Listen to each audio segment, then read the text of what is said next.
If you're driving a Cummins X15 from first generation to third generation, or the ISX, I mean, first generation or third generation, ISX X15 is the same thing. This video is for you.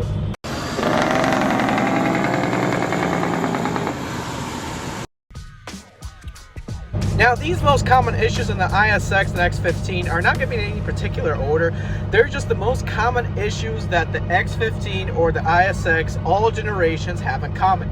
Now, I really won't be getting into def issues. I'm talking about the engine itself, because the def issues on the ISX and X15 are not as bad as some of the now modern engines have issues with, like especially the TD15. It has a lot of def issues, and same with the Packard. So the X15 and ISX is really not that bad, but with all generations together, these are probably the most common issues you'll run into if you have this either ISX or X15 in your semi-truck.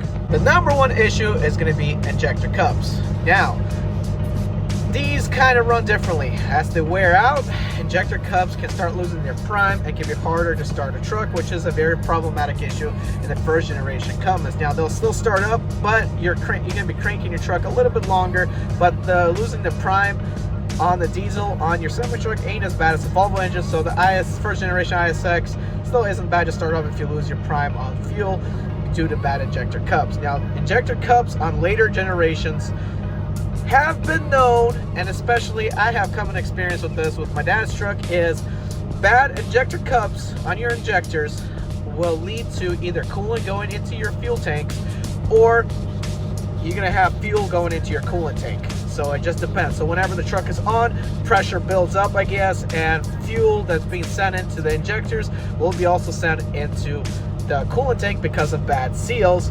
And when you turn off your truck, your fuel loses prime, so it trickles down back to the fuel tanks, and that in doing that with bad seals or bad injector cups, you're gonna have coolant leaking down back into your fuel tanks. Now, the quick fix to that is just change your injector cups. A lot of other older semi-truck diesel engines have that, but the ISX and Cummins are really known for that.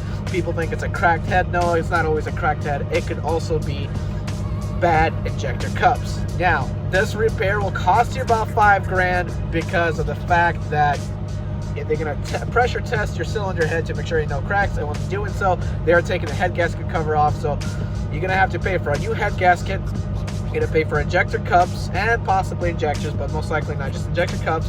And if you got fuel in your coolant system, what they're going to do is flush your coolant system twice with water, so that's going to cost a little bit extra money to basically have a coolant flush in your engine. Now, since I'm not really a mechanic, and just I have unbiased reviews on this, and I'm taking for what I learned.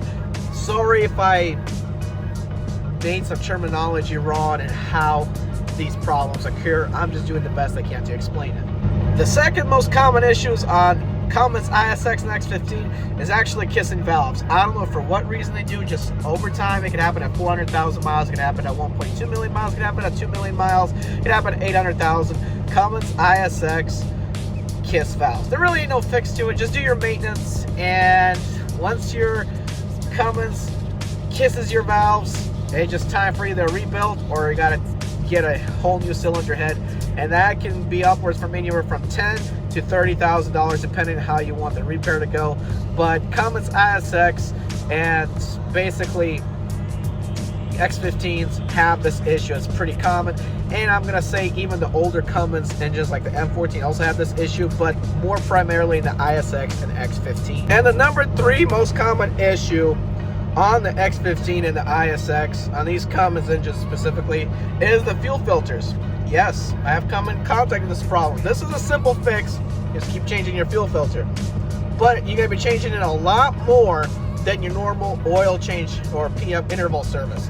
You're going to be changing it probably every good 5,000 to 10,000 miles instead of the usually, if you want to put about 12,000 to 15,000 miles on your truck, or even if you do a full synthetic and do 20,000 miles on that engine before oil change.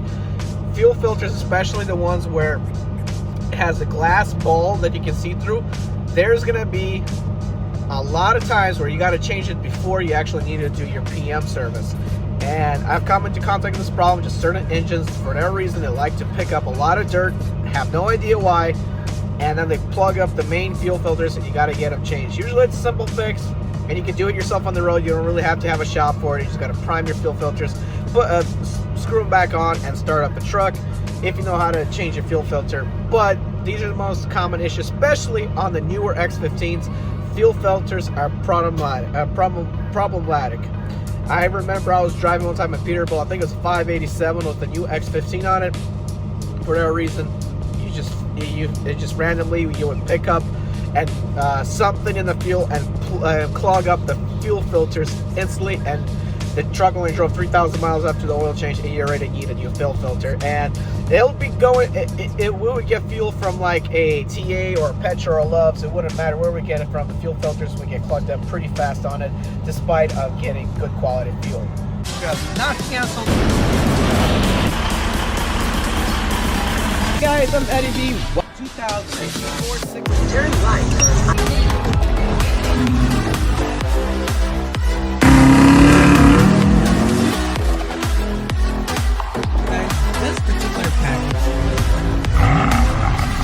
Driving a temp in the 6 Series.